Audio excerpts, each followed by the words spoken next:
Merci de nous rejoindre à ce journal de 19h sur la RTNC. Madame, Monsieur, bonsoir. Un seul titre dans ce journal, l'élan de solidarité et de soutien au FARDC s'intensifie sur l'ensemble du territoire national. Vous suivrez plusieurs messages de sensibilisation et de soutien des autorités provinciales et autres leaders d'opinion dans les provinces, tous porteurs des discours d'espoir et de victoire pour la République démocratique du Congo. Le gouverneur de Kinshasa, Daniel Bumba, appelle les Kinois à vaquer librement à leurs occupations. C'était au cours d'un message qu'il a lancé aux habitants de sa juridiction. On l'écoute.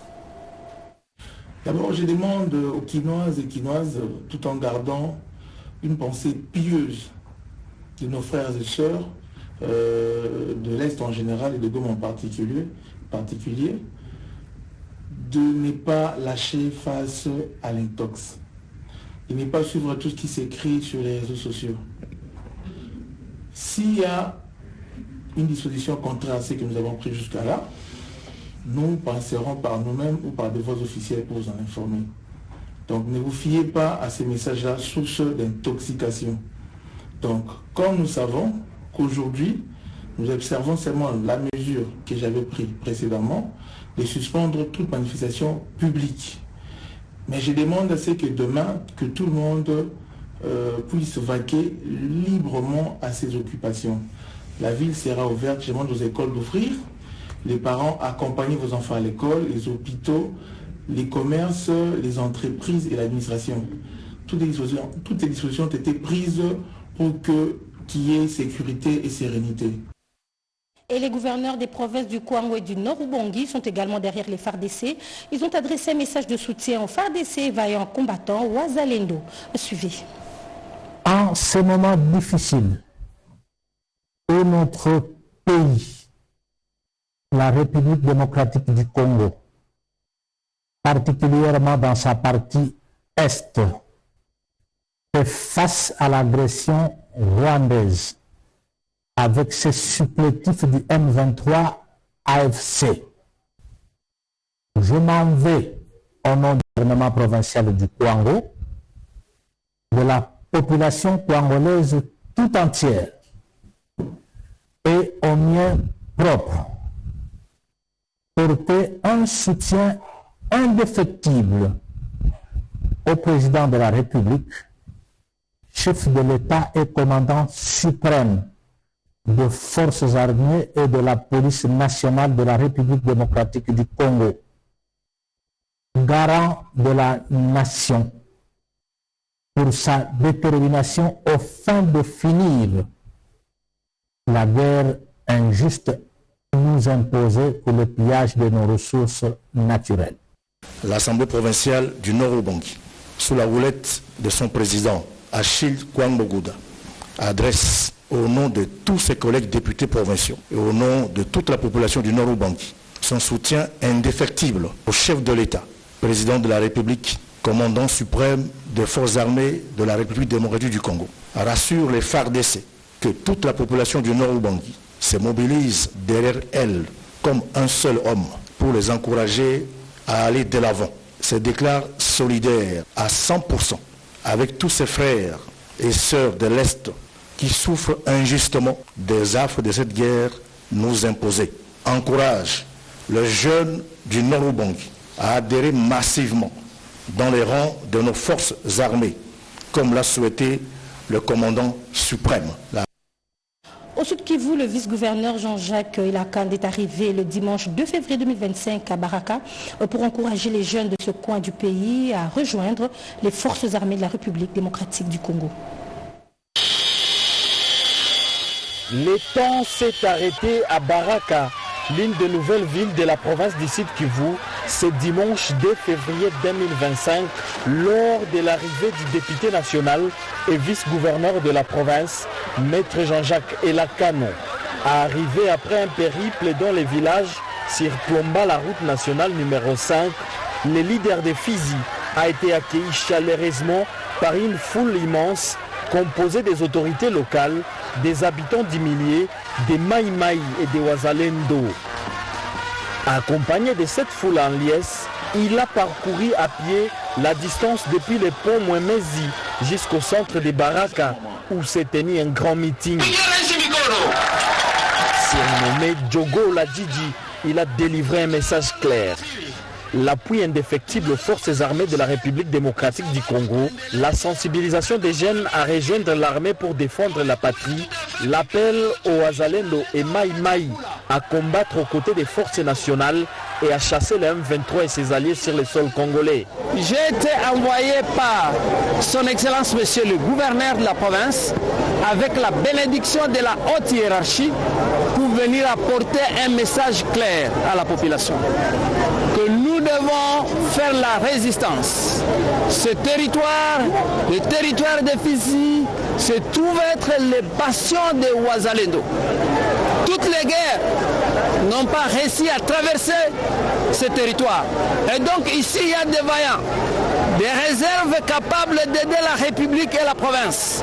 Tous ces jeunes ont finalement accepté de combattre aux côtés des FARDC. Il est à noter que le vice-gouverneur du Sud Kivu, Jean-Jacques Elakano, séjourne dans les territoires de Fizi pour sensibiliser les jeunes à l'éveil patriotique et les encourager à soutenir les FARDC dans leur lutte pour chasser l'ennemi. En Ituri, un appel à la résistance. Lors d'une audience le 3 février, la communauté Baélé-Lori a exhorté les Ituriens à s'opposer fermement aux agressions rwandaises.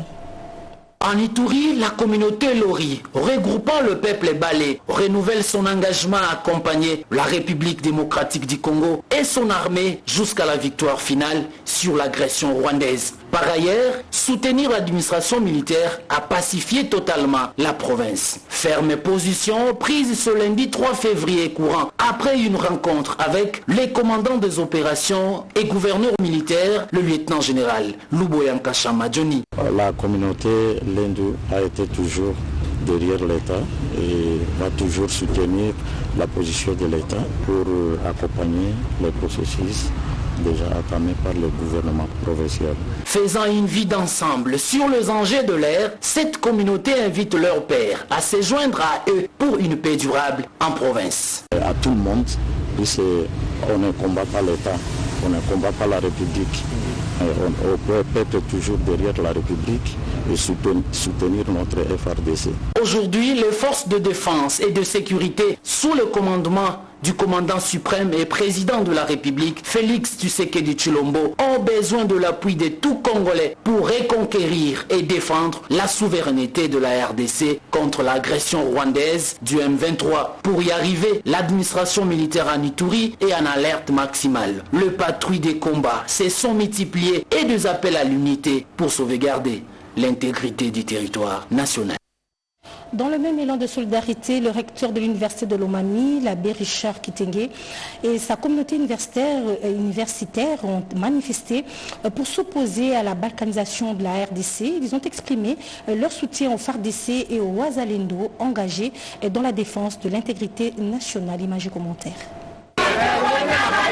Le gouverneur de la province de Lomami, Maître Iron Van Kalongo Mosoko, et la population de la ville de Kabinda étaient dans la rue pour soutenir le chef de l'État, commandant suprême de FARDC et de la police nationale congolaise, Félix Antoine Tshisekedi Tshilombo, et les forces armées de la République démocratique du Congo qui luttent au front pour voter hors d'état de nuire l'agression rwandaise et son supplétif M23 qui endeuille la RDC dans sa partie orientale. C'est pourquoi les Congolais de Lomami ont exprimé leur soutien à travers une marche partie de la paroisse Sainte-Marie, commune de Kajiba, jusqu'au gouvernorat de province de Lomami, où Maître Iron Van Kalongo Mosoko s'est adressé à la population.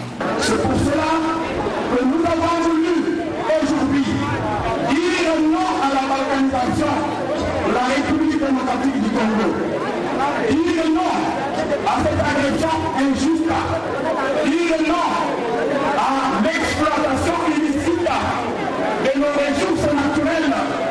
Nous avons voulu compatir avec les familles éprouvées, nos défendeurs, nos vaillants soldats des forces armées congolaises qui meurent tout ce temps au front pour la paix et l'intégrité du territoire de la République. Notez qu'une autre marche a a eu lieu dans la ville ferroviaire de Mweneditou où le vice-gouverneur de la province de Lomami, Célestin Kayembecha Chibola, s'est adressé à la population. Pour désapprouver l'agression rwandaise, soutenir les chefs de l'État, commandant suprême des FARDC et de la police nationale congolaise, tout en obligeant le retrait immédiat des soldats rwandais et ses supplétifs M23 sur les sols congolais. Et face à l'agression rwandaise et consécutivement à l'appel du chef de l'État de se mobiliser contre l'ennemi, les populations de la ville de Bandundu et de l'ensemble des communautés d'enseignement supérieur et universitaire dans la province du Kwilu ont répondu au mot d'ordre. La RDC est un et indivisible. Suite aux actes de barbarie des ennemis de la paix dans notre pays, les couleurs ont réagi par l'entremise de la mairie de la ville de Bandundu qui a organisé une marche de soutien au FARDC ce samedi 1er février 2025. Pour exprimer leur solidarité envers les compatriotes se trouvant dans la zone de combat, la population de Bandundu et ses environs, notons que cette dernière a observé une journée sans activité, pas de vente au marché central, bureau de services de l'État fermé, ainsi que les établissements scolaires publics. Le maire de la ville, le pasteur Moïse Monchengo, a lancé un message fort. Sur ordre du chef de l'État, Félix Tshisekedi, je demande à la jeunesse d'intégrer les forces armées congolaises afin de combattre et gagner cette guerre injuste. Tous, membres des comités de gestion et l'ensemble du personnel académique des établissements d'enseignement supérieur universitaire de la ville de Bandundu, nous sommes réunis ici pour manifester notre soutien indéfectible à son Excellence, Monsieur le Président de la République, Félix Antoine Tshisekedi Tshilombo, chef de l'État, commandant suprême des forces armées et garant de la nation congolaise, qui s'est debout jour et nuit pour garantir la souveraineté de notre pays et l'intégrité de notre territoire national. Les voix s'élèvent dans plusieurs provinces pour soutenir les FARDC. Je vous propose de suivre le message du gouverneur du Kwilu lors d'une messe. C'est un appel pressant lancé par l'évêque du diocèse de Kikwiti lors de cette célébration eucharistique à l'occasion de la fête de la présentation de Jésus-Christ au temple. Un appel à tout le belligérant de l'Est de la RDC de libérer la paix dans cette partie de la RDC aussi pour le Mobondo. Arrêtez, arrêtez, arrêtez la guerre et libérez définitivement la paix. Engagez-vous pour toujours dans des processus de pardon et de réconciliation, dans la vérité et dans la justice, que jamais personne n'ose prendre sur lui la grande responsabilité d'entraîner notre pays, la République démocratique du Congo, dans un cycle de guerre ethnique. Cette population a besoin de la paix et non de sang, martèle l'évêque. Selon lui, les anges chantent gloire à Dieu aux cieux et paix aux hommes sur la terre. Une minute de silence a été observée en mémoire de victimes de cette agression barbare de l'homme de Kigali. En cette même occasion, le consacré ont disposé une enveloppe pour envoyer aux Congolais qui souffrent dans l'Est de la RDC. Plus de 10 congrégations masculines et féminines ont pris part à cette célébration eucharistique que l'évêque a célébrée en la cathédrale Saint-François. Compte tenu de la situation sécuritaire dans l'Est du pays, le sénateur Jean Tshisekedi, à travers sa fondation, mobilise la population du Kasaï central pour un soutien total au FARDC. C'était lors d'une prière. La fondation du sénateur Jean Tshisekedi Kabasele s'approprie la campagne de mobilisation de la population du Kasaï central contre l'agression rwandaise. C'est un jour de compassion et de soutien au chef de l'État, Félix Antoine Tshisekedi Tshilombo, aux forces armées de la République démocratique du Congo et FARDC, aux Wazalendo, mais aussi aux compatriotes congolais de l'Est victimes de l'agression rwandaise. Après le développement d'une thématique sur cette question, une prière a été dédiée à la nation avant le mot de coordonnateur de la Fondation Jean Tshisekedi Kabasele qui a interpellé la communauté internationale. Nous avons sensibilisé nos membres afin qu'ils puissent, avec leurs moyens de bord, leurs petites possibilités, contribuer et que nous puissions constituer une enveloppe afin que nous puissions envoyer à l'Est au nom de la Fondation Jean Tshisekedi Kabasele. Hormis cela, il a aussi invité les membres à pouvoir prier pour la population de l'Est, car notre Dieu, il est le prince de paix. Après Kananga, la fondation du sénateur Jean Tshisekedi Kabasele entend élargir cette sensibilisation des Congolais et de la communauté internationale face à cette agression rwandaise sur l'ensemble du territoire national. Sursaut patriotique oblige, l'université pédagogique de Kananga, UPCAN, apporte son soutien moral et matériel au président de la République et commandant suprême des FARDC ainsi qu'aux FARDC pour la défense de la patrie. C'était le sens de cette journée sans cours à l'UPCAN. C'est en exécution de la note circulaire de la ministre de l'Enseignement supérieur et universitaire que l'université pédagogique de Kananga a organisé cette journée sans cours autour du thème « La patrie ou la mort ». Une occasion pour l'UPCAN de témoigner clairement son soutien au commandant suprême des FARDC, aux FARDC et aux Wazalendo, ainsi que sa solidarité à la population de l'Est du pays. À travers des thèmes développés tels que l'importance du territoire, la chronologie de la guerre de l'Est, les Wazalendo et nous, les travaux en carrefour et des pistes de solutions proposées, les membres du comité de gestion, les personnels scientifiques et académiques et les étudiants ont tous condamné l'agression rwandaise et lancé un message de conscientisation de la jeunesse pour la défense de l'intégrité de la RDC. Traduisant ce soutien en actes, ils ont tous contribué pour apporter un soutien financier à la défense de la patrie avec une enveloppe d'au moins 5 000 $ américains, précise le recteur de l'UPCAN, professeur ordinaire Frédéric Nyokamou Panila. La connaissance de ce qu'on a organisé aujourd'hui s'inscrit dans le cadre de la note qu'on a eue de Mme la ministre de l'Échi, qui nous a demandé d'organiser toutes ces manifestations pour réveiller la conscience de nos étudiants, pour réveiller la conscience des membres de notre communauté et apporter ainsi un soutien total et au chef de l'État, aux éléments des FARDC et aux éléments qui sont maintenant au front. On en a profité aussi pour apporter quelque chose comme contribution financière qu'on devra cheminer en vue de soutenir nos forces armées qui sont au front. Ça ne sera pas moins de 5 000 $. Au nombre des stratégies, l'UPCAN qui a proposé la formation militaire ou paramilitaire à dispenser à la jeunesse s'est engagé à poursuivre avec le séminaire sur la conscientisation des jeunes, sur l'amour et la défense de la patrie. Les Congolais sont mobilisés à soutenir les FARDC au front. C'est dans ce contexte que les collectes de fonds ont été initiées dans la province du Haut-Katanga. Le comité de gestion de l'Institut supérieur des techniques médicales de Lubumbashi, avec à sa tête le directeur général professeur Dr Luboya Numbi, vient de répondre positivement à l'instruction du chef de l'État en exécutant la note technique du ministre de l'ESU sur l'appel à la solidarité des communautés estudiantines au soutien au président de la République Félix Antoine Tshisekedi Tshilombo, des populations de l'Est et des FARDC ou des forces armées de la République démocratique du Congo en cette période de guerre d'agression. Cette cérémonie de lancement s'est tenue dans l'amphithéâtre Mohindo Zangui ce 3 février à l'Istem Lubumbashi. Ensemble avec le corps professoral, le DG de cette institution a par un geste symbolique remis une somme d'argent afin d'éveiller la conscience des étudiants sur les méfaits de la guerre. Ce soutien va aussi tout droit à vos FARDC et aussi à vos compatriotes de l'Est victimes de ce guerre. Ainsi que nous demandons votre vigilance, toute attitude, votre patriotisme sous tous ces aspects. L'administrateur professeur Dr Chola a à cette même occasion sensibilisé les étudiants sur les effets néfastes de la guerre. Nous sommes tous appelés à un éveil patriotique pour que chacun de nous apporte une contribution pour l'intégrité territoriale de notre pays. Ce discours poignant a amené les étudiants à se rallier à cette cause noble et patriotique, car ces fonds vont servir à faire soigner les blessés ou malades à l'est du pays.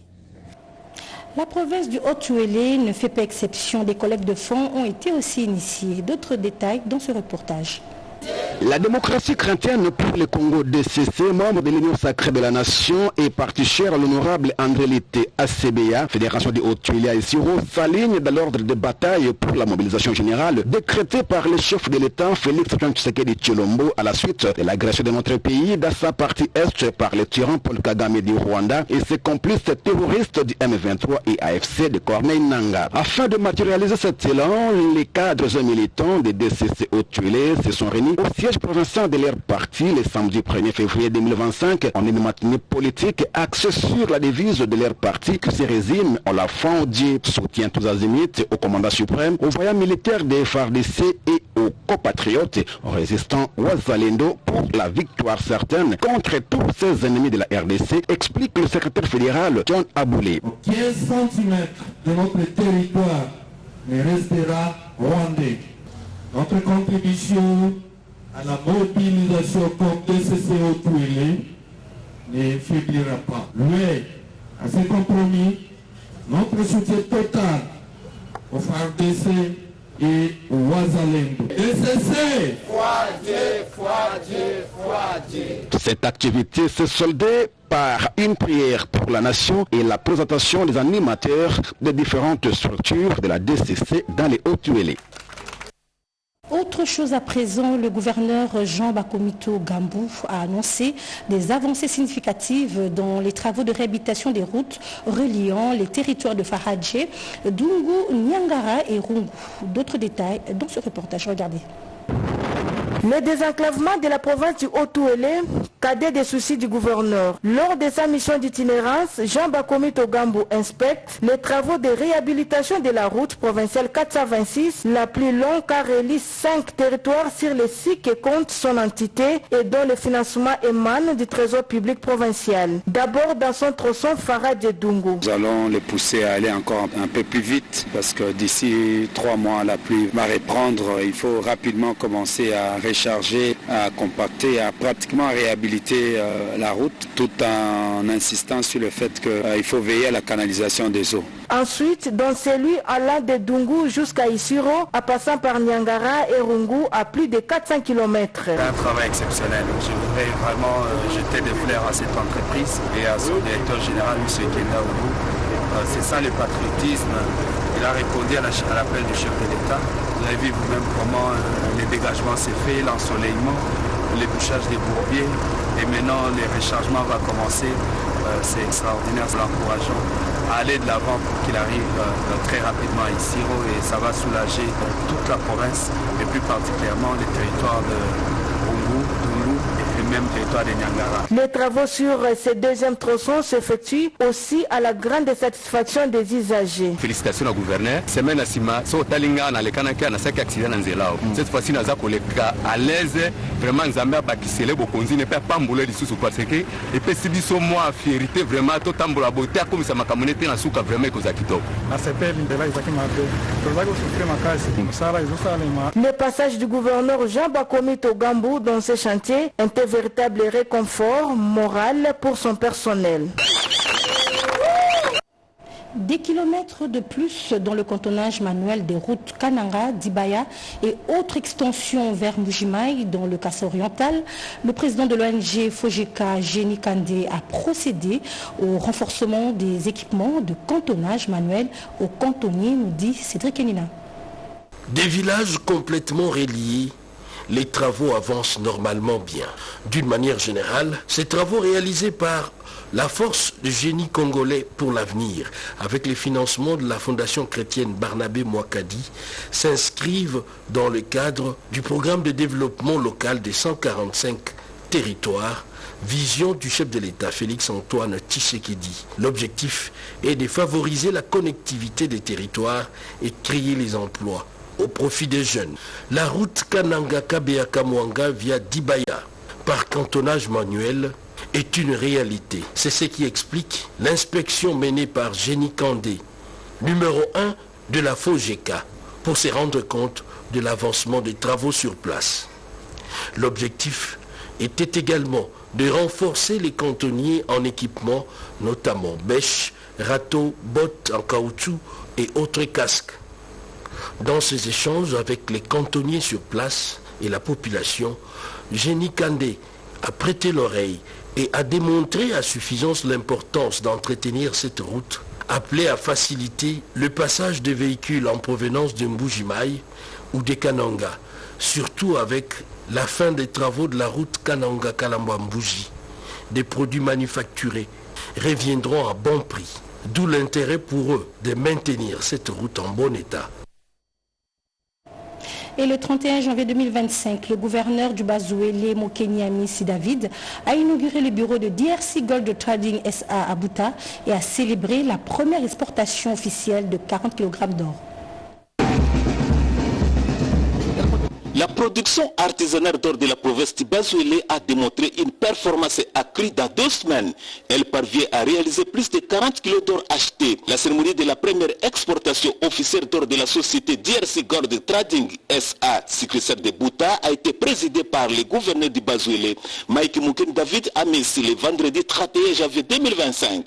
Le représentant du directeur général de DRC Gold Trading SA, M. Aimé Bissimois, présente les avancées déjà enregistrées par cet établissement. La mission de DRC Gold Trading SA pour l'année en cours est de ramener dans le circuit officiel un minimum de 16 tonnes d'or représentant à peu près 1,3 milliard de dollars américains. Notre souhait est que les Bazouélés prennent la grande part dans ce cela. Le gouverneur du Bazouélé, Mike Mouken David Amis, a rendu les hommages au président de la République, Félix Antoine Tshisekedi Tshilombo, pour avoir initié ce projet afin de permettre à notre province de profiter de sa richesse. À mon arrivée à la tête de la province, je me suis promis de corriger cet état de choses et de faire bénéficier à la province des fruits de ses richesses tels que contenus dans le programme d'action du gouvernement, dans son pilier 2, diversification de l'économie, accélération de la croissance et promotion de l'emploi. Axe stratégique 2, rationalisation de la production minière. Signalons qu'après le site Kivu et le Tanganyika, le Bazouélé est la 3e province à exportation d'or artisanal en République démocratique du Congo par la société DRC Gold Trading SA. Et puis au sud du Bangui, un bâtiment destiné au Parlement des enfants est sorti des terres. Ce dernier a été inauguré le week-end dernier. À Gemena, dans le Sud-Bangui, l'ONG internationale Vision mondiale, dans le cadre de son appui au gouvernement provincial, vient de doter le Parlement d'enfants du Sud-Bangui d'un beau bâtiment qui va servir de cadre pour le bureau et diverses activités de cette structure d'encadrement et de préparation d'une jeunesse responsable pour l'avenir. La cérémonie d'inauguration était présidée personnellement par le gouverneur de province, Pasteur Mobonga Lobomiché, en présence du vice-président de l'Assemblée provinciale, de quelques membres de l'exécutif provincial, du manager de Vision mondiale Gemena, des responsables des structures d'encadrement des jeunes et d'autres invités de marque, dont la chef de division en charge des enfants. Dans ce mot de circonstance, Christian Lacha a évoqué le motif de la construction de ce bâtiment et n'a pas manqué d'épingler quelques difficultés rencontrées. La ministre provinciale du genre a pour sa part circonscrit l'événement en ces termes. N'oublions que la jeunesse, c'est notre élève, notre avenir. Et cet avenir doit se préparer de l'enfance. Donc c'est maintenant. Les enfants qui sont ici, y compris les jeunes, sont la force de notre province. Parce qu'ils occupent un grand nombre de pourcentages par rapport aux adultes. Les bénéficiaires ont saisi la balle au bon pour exprimer leur satisfaction à travers un discours prononcé par la rapporteuse qui a remercié les autorités provinciales et les responsables de World Vision. Il s'en a suivi la coupure du ruban symbolique par le gouverneur de province sous les acclamations frénétiques de la population venue nombreuse. Dans le Lualaba et plus précisément à Dilala, le bourgmestre François Mangweji a récemment visité les chantiers des écoles s'inscrivant dans la vision du chef de l'État, Félix Antoine Tshisekedi Tshilombo, pour garantir l'éducation primaire gratuite. Déterminé à accompagner le président de la République et chef de l'État, Félix Antoine Tshisekedi Tshilombo, sur sa vision de l'éducation primaire gratuite pour tous, le bourgmestre de la commune de Dilala, sous le leadership de la gouverneure Fifi Masuka Saini, les ménages aucun effort dans la viabilisation des infrastructures scolaires adéquates. Après avoir lancé les travaux de construction des 6 classes, les bureaux administratifs et les installations sanitaires, Françoise Mangweji Kouara mois, est revenu sur le chantier de l'école primaire Kawaya 2 en vue de palper l'évolution des travaux. Ces derniers se poursuivent sans désemparer, a annoncé le chef de chantier après avoir fourni des explications claires sur l'avancement des travaux. Les travaux sont presque à 80%. Nous sommes déjà à la fin.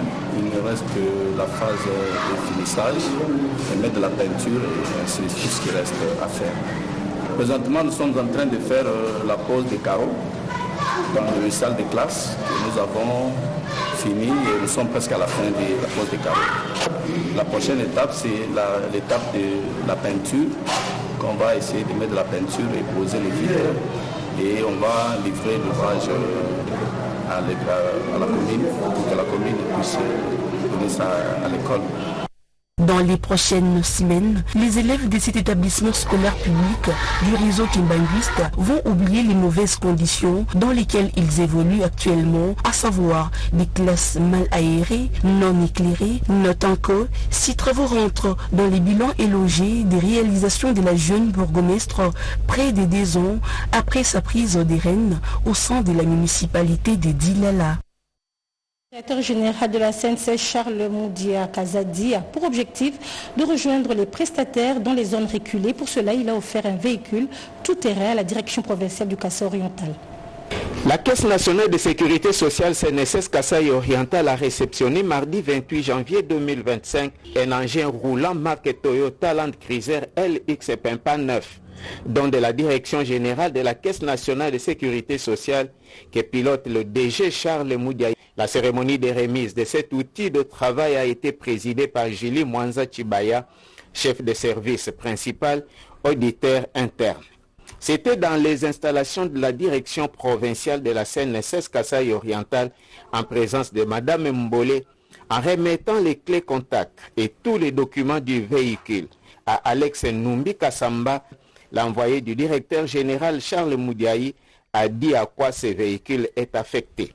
Mais ça va plus permettre à la direction d'atteindre les prestataires dans les milieux les plus reculés, étant un véhicule de brousse. De ces faits, au nom du directeur général de la Caisse nationale de sécurité sociale, M. Charles Moudiaï Kazadi, nous sommes en train de remettre au directeur provincial les clés de contact de ces véhicules. Le directeur provincial AI de la CNSS, Alex Numbi, a confirmé que ce véhicule sera totalement destiné au service de la Caisse nationale de sécurité sociale avant de lancer un message. Je rassure au nom de la direction que ce véhicule, on en fera un bon usage, pas pour nos fins propres. Et puis, je profite de cette occasion pour lancer un vibrant appel aux différents employeurs de venir s'affilier à masse. Le président de la délégation syndicale a salué cette dotation qu'il a qualifiée d'un début de solution. Le chef de la sous-direction administrative et financière a promis que ce véhicule sera bien géré. C'est la fin de ce journal de 19h. Merci de l'avoir suivi et retrouvez à 20h Sandra Nyangitabou pour la suite de l'actualité. Et quant à moi, je vous retrouve demain à la même heure. Au revoir.